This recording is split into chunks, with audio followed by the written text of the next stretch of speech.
Does your dog actually have anxiety, or are they just excited? In this video, I'm going to cover some ways for you to determine whether or not your dog has anxiety or excitement, or maybe it's both and it depends on the situation. Let's get into it. Bonjour and bienvenidos, you beautiful dog owner, dog trainer, whoever the hell you are. My name is Evan Doggett, real last name, no, didn't change it to become a dog trainer. And probably every day, maybe multiple times a day, I get asked, Evan, is this like it's typically not a question, it's typically a statement that my dog has anxiety and this is a bad thing and we need to do something about it, like as extensive as medication, as extensive as, honestly, some people euthanize dogs over the craziest things. So I wouldn't be surprised if someone was like, this dog's too anxious, I can't handle it, you're dead. And a lot of the time, it's just the dog is excited. So let's define the difference between anxiety versus excitement, because my understanding from the human perspective is, one, you are looking forward to something, and the other one, the excitement, and the other one, you are uncertain about the thing that's about to happen. But they both kind of hit at the same frequency. When you stop and think about something that's happened in your own life, let's say you're going to give a speech in front of people. For most people, that is a very anxious feeling. But if you knew the people in the room and you've prepared and you know it's going to crush, like you're going to be funny, the presentation's going to go well, you're anxious, but you're also excited. They kind of feel the same. You're about to go on a roller coaster. Oh my God, I might die, / the last 3 roller coasters were a lot of fun. They're very similar energies. So let's look at some examples of what that might be for your dog. So with anxiety, we're going to go tit for tat. Can I say that? Here's a great test to see if it's anxiety or excitement. Will they eat? With anxious dogs, it doesn't seem to matter what you offer them. Like, it could be the best thing ever coated, drizzled with the liquid version of the best thing ever. Like something that reeks and you think something died. That's what your dog, like, oh, that's so delicious. I love that. I can't wait to roll in this thing after. If your dog is dealing with actual anxiety, in my experience, it doesn't matter how hungry they are, they will not eat. They are in flight or freeze mode. Versus an excited dog typically won't eat unless it's amazing. So we've got anxiety, doesn't matter what it is, versus excitement, they can be minimally even distracted by. Like a dog that's dealing with actual anxiety, they won't even acknowledge the food. Like they'll turn their head away from it, and then we're going to get into the body language things. But an excited dog might check it out, smell it, think about it, maybe give it a lick. They might spit it out because it's not disgusting enough. It's not wet and goopy enough. But they will be interested in the food. So that's the first test. Number 2, this is the face of an anxious dog. It's like a scrunched, here it is.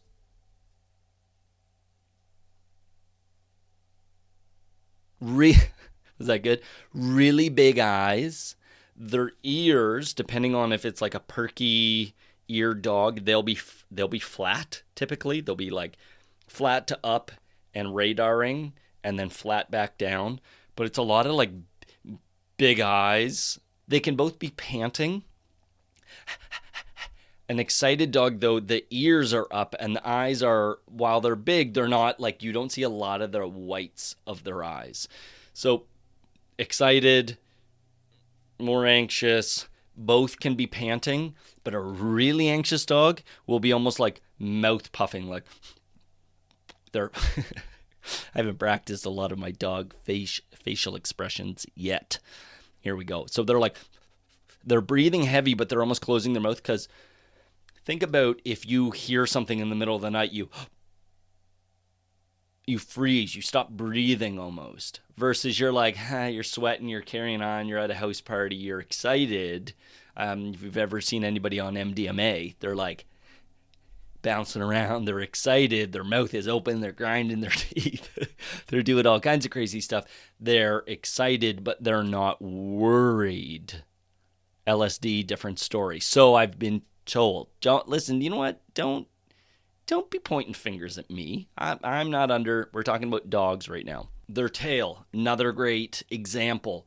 We've got fast, excited, or very rigid, but typically up with excitement versus tucked tucked, like tucked, they're scared, they're anxious, maybe a little wiggles, submissive, going really like, but I don't often see that. I often see very little tail movement with anxiety. You see pacing with both, but let's say you're in a car or you're in a closed area, an anxious dog will typically get lower versus an excited dog will be higher up on their haunches. They'll be a little bit more, they're both forward moving, but one of them is body low, anxious, and the other one is body higher, excited. Head up, looking around. With anxiety, it's how do I get away versus excitement is where are we going next? What's happening next? So depending on your environment, that can be hard to tell, but when you let your dog take you somewhere, it's just a test, you get to see, does the dog that's anxious typically wants to go back to somewhere safe, back to the car? An excited dog is just like back to the car and then around the car and over here and over there and over to your neighbor's house and over there. And what's this dog doing? And what's that doing? That's more excited. Another question you can ask yourself is, if you think your dog is anxious about something, ask yourself, does it lead to a fun thing? So I get this all the time. My dog's super anxious in the car, but yet every time they're going somewhere fun. They're going to the dog park. They're going to daycare. They're going on a hike. They're going out with the dog. The only time the dog goes in the car, other than like once a year to the vet to get needles, which we'll do another video on whether you need to do that or not. They're always going somewhere fun. So based on that, if every time you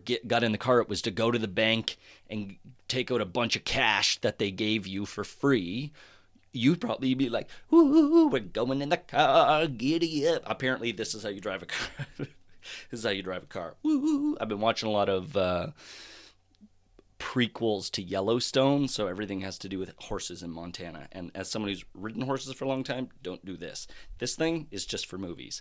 Sidebar, back to this. So it would be a safe assumption if every time you go somewhere fun that your dog is actually excited and not anxious. Okay, and this part you may find reassuring, or you may be like, that's crazy. That doesn't make sense at all. This has been my insight with over a decade of experience.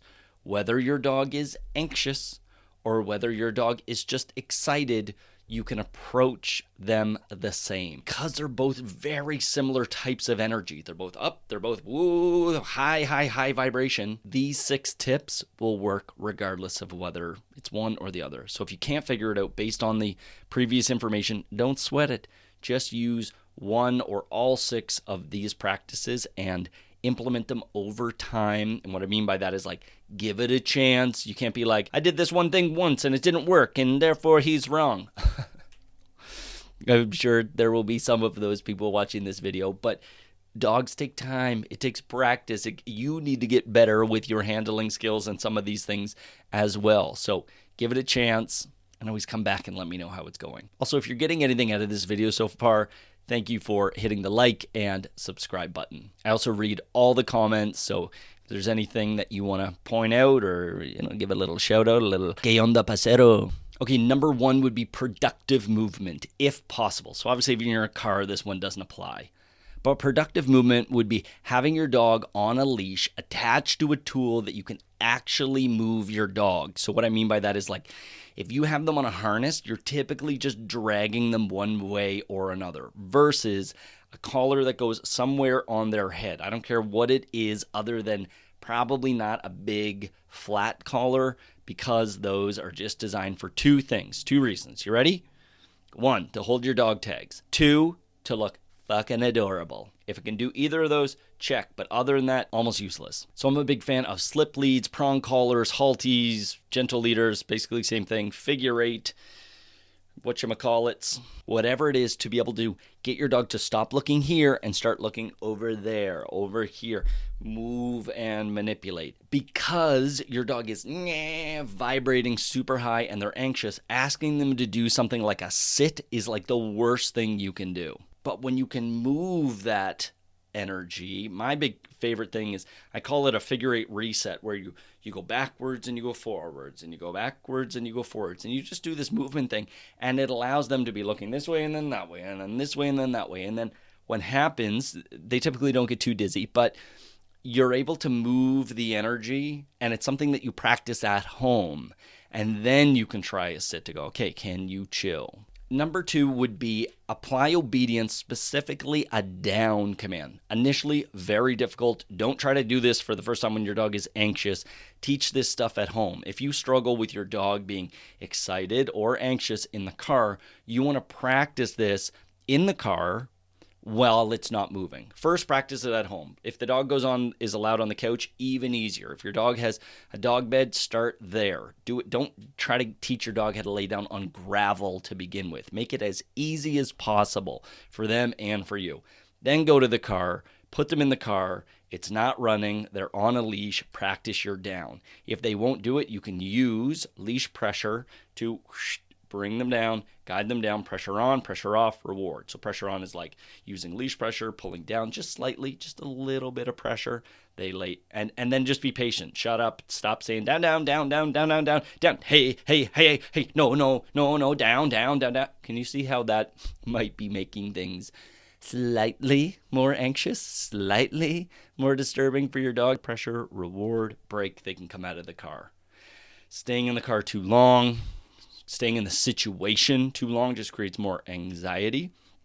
But a down creates this calming effect. If your dog is anxious out in the real world around things, it's literally grounding. If you're on real ground, the earth gives off magnetism, which calms you down. People spend thousands of dollars on these PEMF mats that you could just step outside and lay on the ground and have almost similar, very similar responses. I've owned one of the mats.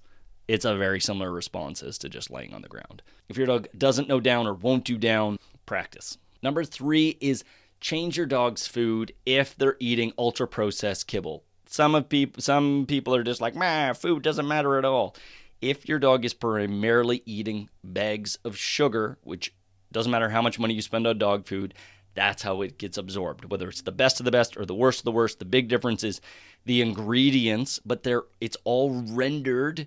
It's all put into a compact food that your dog was not designed to digest, and it gets absorbed as sugar, primarily sugar. They're super high in carbs, even if it's a really great brand. So if you insist on feeding kibble, you can add oils to your dog's diet. Coconut oil, fish oil would probably be better. Hemp seed oil, olive oil, avocado oil. There's so many different kinds of oil. They all do different things, but fish oil, good quality fish oil is high in DHA, EPA, brain food. Same with MCT coconut oil. Brain food. I'll put descriptions for products, the Amazon affiliate stuff, in the video below or in the description below. But it's brain food, so it literally helps calm down your dog. If your dog can't think because they're just eating sugar, they're just meh. And we've all been there, right? We've all binged on junk food, on super sugary food, and you get all cracked out crazy, and then you crash, and then you're grumpy. So that's part of it too. Number 4 would be gut support and glandular support. I've talked about this in many other videos. I will link a video at the end, so that way you can just watch that video instead of me repeating myself if you've already heard me. Number 5 would be corrections, interruptions to your dog's mental breakdown. Whether it's anxiety or excitement, think of it almost as they're in a state of shock. Some people get freaked out because they're like, well, he's nervous, so why would I correct him? It's not really a correction as much as it is an interruption. If someone is in a state of shock, what do you need to do? You need to break that mental state, because they're just, anyone that has a dog that whines and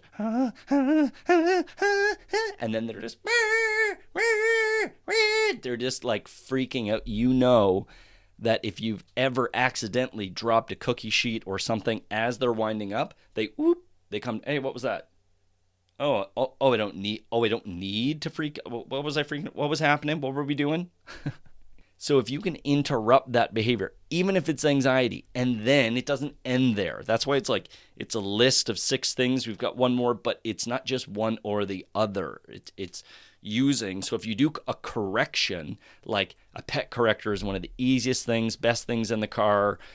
Also in your house, you need to make it abrupt. This is just like a keyboard cleaner. That sound can very much just make your dog, oh, hey, whoa, what happened there? Okay, thank you, chill. Now we can communicate again. But if the dog just, it's really hard to be like, hey, cookie. Very, very hard. So corrections are great. Little leash pop, air can. If your dog is used to the e-collar, you can tap the button. If you want to learn more about how to do e-collar training properly, link in the description of my e-collar 101 plus course. It's everything you need, including social skills, anxiety, 100% off leash, on leash, reactivity. It's all there. I guarantee you will be happy with that investment. And if they are a condition, you could use the vibration button. If you don't overuse it already, it can be that like, oh, what happened there? Was a mosquito go by? Some of the boys will look at their bird for some reason. They'll be like, oh, was that you? Hank, was that you? I don't know why it's like 1 in 10. But even a big clap, something to distract, works really, really well, whether it's anxiety or excitement. And last but not least, I would start implementing slow exercise and impulse control play. Slow exercise is like just taking them on a slow walk, a sniff walk / heel. So you let them sniff and then you go heel and they got to stay in the pocket. But you're like crawling. Like you want your neighbors to be like, did Tom have a stroke? What the hell happened? Tom's walking awfully slow out there. You want it to be like, hey, just like I know you live like this. That camera died. Thank God this one's going too. I know you live like this where you're like meh all the time, but I need you to like bring it down, go really slow. And then, because that's going to be hard for them, they get to break and go and like smell for a couple of minutes. So you like build up your time with the slow walking. And then impulse control play is a lot of really excited, anxious dogs. Notice how I used excited and anxious like it was the same thing there. I find a lot of them get to play fetch or frisbee or something really intense on a regular basis without any impulse control, without any stop that, do this, stop that, do this. And what I mean by that is like, don't just chase constantly. I throw the ball, you stay. And then, even harder, but important, just start with a leash if you do this. But again, like if this makes life, this is your leash. This literally, if you do this properly, this just becomes a leash. So then you don't need a leash. But even when you're starting with this, you need a leash. So start with a leash and throw the ball, little throw, not exciting throw. Like if you chuck that thing with a chuck it, whoa, now it's like full blown crazy. Little throw. While they're sitting, they have to sit. And if they get up, you just pop them back into a sit. And then come. It's like, it's so difficult. It's so easy, but so difficult for so many dogs. And then you let them go. Break, they go, they get it. And then next one, boom, break. Say break before you throw the ball. And then build it up. You should be able to, in a couple of weeks, throw the ball, more exciting throw, ask them to come, ask them to sit, ask them to lay down, leave them in a down, 30 seconds, 3 minutes. You build it up, and then boom, break. And then finally, there is no break. It's just you throw the ball and, hey, we're going to leave that. We're not even going to deal with that right now. We'll go and get the ball later. Get their mind off of constantly fixating on the thing. You think outside the box. It's never just one thing with dogs. As a dog trainer, it's why it's really important to learn from everyone except for the really old. I mean, the super old school just compulsion guys can teach you something too. They'll teach you a lot of what you don't want to do. Some of the best lessons I ever learned as a dog trainer were from trainers that I was like, well, I don't want to be that person. Well, I don't want to do that thing. We can learn from those. Okay, so let me know in the comments, is it anxiety or is it excitement? Just for now, you're just your guess. Here are some other videos that I talked about that will help you. Thank you so much for supporting the channel. Know that you're loved. Bye, meow.